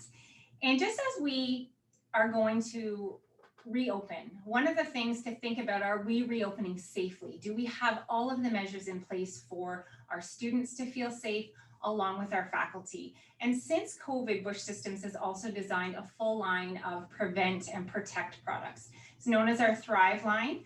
I don't have any products here today in this small area, but I will also include the link for that if you are looking for containers that hold wipes, sanitation. We do have lots of products or brackets that stick on all of our products in terms of holding the sanitization wipes, along with the liquid gels. You name it, we have it covered for you. So just something to consider, because often that's forgot about, and then you're here to reopen and you need those in place. So one of the things also with programs and effective programs inside is really to take also heavy consideration into your program outside. You really want a full circle in terms of when the kids are out playing in the area, just that they're learning both inside and outside and having it be consistent both ways.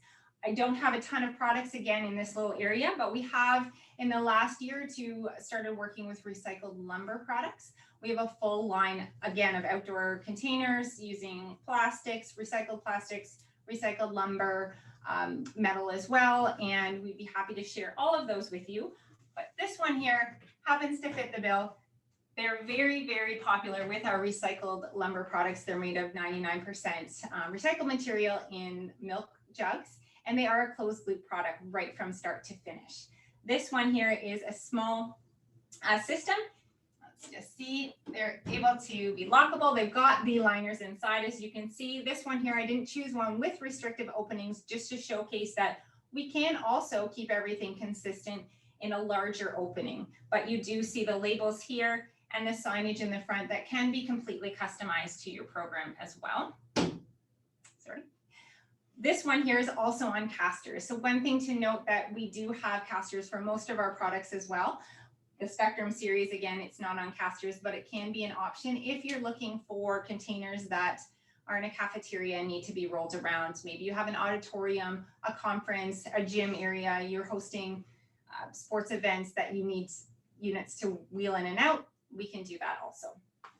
So again, most of our outdoor containers, they start single, double, triple stream to work with your program as they add on. Or if you are looking for a full stream of full container of just a double or a triple stream, we can do that with the custom labels to go with your program and meet all of the different streams. This one here on the top, just going back, and I know that Jessica also showcased in her slideshow just the fact that she really enjoys the small compost containers in her classroom. We do have large, as I just mentioned and showed you, but we also have small ones. And this one here is a 2-gallon container. It's perfect for cafeterias or classrooms, closed lid, dishwasher safe. You name it, it takes nice small bags, so it's easy to lift out for students and faculty as well, and just a really, really good option for something small, especially if you're just starting off an organics program too.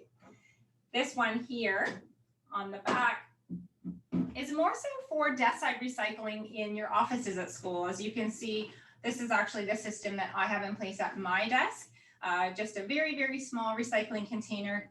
Small waste to promote less waste, of course, and this one happens to be organics if you do have that stream as well.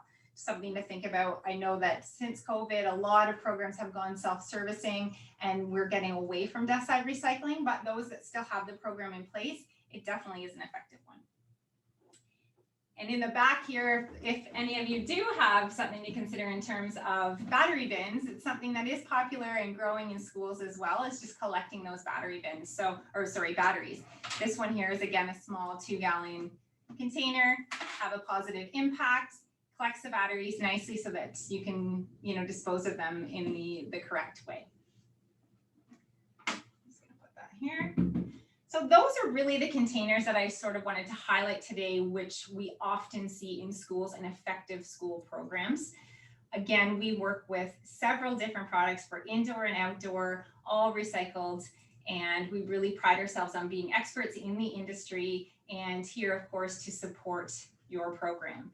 We do have several additional resources, as Alec mentioned too, with his blogs. He's being our senior advisor, and I do work closely with him in terms of especially the higher ed school programs, because he was involved in that for such a long time as well, and has posted several case studies with schools on their programs, what's effective, what's not effective, different signage case studies, and what we're doing on the back end. We're always trying to, educate ourselves in what's going on in the industry so that we, of course, can turn around and educate you. So at this moment, I don't know, I'm hoping Rebecca is behind the scenes there. If we have any questions, I can't tell. Yeah, I'm here. Yeah, just a few questions that some questions were coming through, and then throughout you were able to answer those. So that was great. We did have a question come in about with the organics bins in particular. So do the organic bins include the compostable bags, or are these purchased separately? That's a great question, Rebecca, and one I actually meant to touch on. So I'm very, very happy that you brought that up, and actually proud to announce that Busch Systems has partnered with a company called EcoSafe. I don't know if I can show you a bag here, but they do specialize in organic bags. We often love to send all of their information with the schools that we're working with, or any company for that matter, just where we can get their bags to fit our containers. So this one here, just to showcase them, they do fit our containers perfectly, and they have several different bags that do fit our smaller containers, our larger containers. They're completely compostable bags, and that's, I'm not sure if we can showcase or include the link, Rebecca, to EcoSafe. Yeah, we'll definitely be able to provide that link. I believe we also, if it's not completed already, there is a document that's being made as you can figure out the correct bag size for our bins through the resource center. And that's also just a quick document that we are doing up as well to do some of those calculations for you ahead of time, so you can see our bins and then which bin size you might pick and which bag size is suggested to go with that. And then you can go ahead and get the proper bag size for that. So that is definitely something that we can, of course, provide. Another question that has come in, of course, we take great pride in all of our graphics work. And I know you touched on that a little bit there with the different graphics and things. Would you be able to point out with that graphics, is that all included in our pricing, or how does that work when it comes to pricing and the graphics and signage? Of course, absolutely. The nice thing, again, because we do all of our printing in-house, it's very, very cost effective. And at times we can include it in the price as well. And if it's not, it's very minimal. Depending on your program, and if you're a school or if you're a county or a city, we do have preferred pricing for all of those different verticals as well. And there's things that are included depending on if it's as well through a cooperative that make it very appealing to add those customizations onto your existing stations. So again, we provide mock-ups for everything ahead of time. All we ask is that it's in a certain file that you can send to us, and then you can take a look. You can make easy changes and really get the feel for what it will look overall. But again, because we do have such a talented team here that does everything in-house, it's really, really cost effective. Awesome. I think throughout the presentation and everything, we've sort of covered, from what I can see, most people's questions. Again, if anybody has any extra questions that haven't been answered, or if you want to throw something in the chat right now, I will go ahead and I can pass those on to Michelle. I'm also going to include in the chat Michelle's contact information. Anything that you think wasn't covered, a question that you might think of an hour from now or 10 minutes after the presentation is over, please feel free to reach out to her and she'll be able to get in touch with you and go through any specifics that you might have and things like that. We'll also include that in the recap with the webinar recording as well, along with the contact information with our panelists. So any specific questions for them. I'm just seeing one last question come in here for you, Michelle. Are there any larger bins that we have that are not shown here today? We have several larger bins, actually, both indoor and out. We have the largest size of bin that we work with is a 50-gallon container. And I've worked with actually several schools that do. I'm thinking of the Evolve, and I don't even have one in the room. But again, it's a modular container. It matches the system where you can have it color-coded, or you can have it the same in terms of all black, all gray, that sort of thing to match your program or your aesthetics, however you prefer. Always comes with signage as an additional, or connector pieces, or the casters, but it's as large as 50 gallons. And again, like I said, I have several schools that use that bin as their system. We also have larger outdoor, much larger outdoor than the one that I brought here today. So we can, feel free to reach out to me. I would be happy to show any of the bins that we do have. This is just a small tidbit or snapshot of what we have to offer. We have several more containers that would be just as effective depending on your overall needs. Yeah, and most of these, all of our bins obviously can be seen on our website. I've been trying to keep up with the presentation to provide some of those specific links. Of course, if there's anything you think is missing, any specific type of bin, there's a question come in for outdoor events and things like that, we do of course have our Wire event container, very popular for that, and I will drop the link in there for that as well. And of course, any questions that come up, I'm just about to drop in Michelle's contact information in there, and you can go ahead and of course feel free to reach out to her personally. But I think that was a great showcase of some of our most popular ones, the most effective ones in our schools, and of course, organics was a huge talking point today, as well as signage. So any questions relating to that with the panelists, anything that comes up with relation to our bins, you know how to reach out to us. And yeah, Michelle, if there's any final points you wanted to go over, please feel free to go ahead. I'll leave the floor open to you for the last minute there. Sure, just one little tidbit though. If you do, please feel free to reach out to me, even if it's just for a question or a resource. I do work with several of the schools in both Canada and the US. So I'm used to working with, here's our challenges, here's our issues, here's what's been successful, or we've changed our labels, what can we do? Can we still use our bins? We just need a new lid. We've gone from single stream to back to source separation. All of those things I see on a daily basis, I deal with all the time. And I often actually use other schools' programs to highlight what has worked for them, or the little changes that they've done themselves that they've seen the diversion rates increase substantially. So feel free, please reach out to me. My colleague, Rebecca, I will mention her today. She has worked actually hand in hand with Jessica for several years, and she unfortunately could not be here today. She's on vacation, enjoying the great white north, or up north anyway, just loving life. So she will, hopefully Rebecca Rainey can actually include her contact information as well, because we are a team of two and we do work with all education sectors as well. So she's a great person to reach out to as well. Of course, I will. It's very confusing. I am also Rebecca, but yes, that is a different Rebecca. So I will include her email in the chat, as I myself will not be able to as efficiently answer all the questions that Rebecca and Michelle can definitely answer. So thank you very much. Thank you everyone who stayed to view the product demonstration. And for those who might be watching this after, again, please feel free to reach out to us with any questions that come up. We appreciate you tuning in today. To our panelists, thank you so much. So much great information. And it's always so informative to see how different schools, different places, different organizations are creating their programs, seeing what's working, what's not working.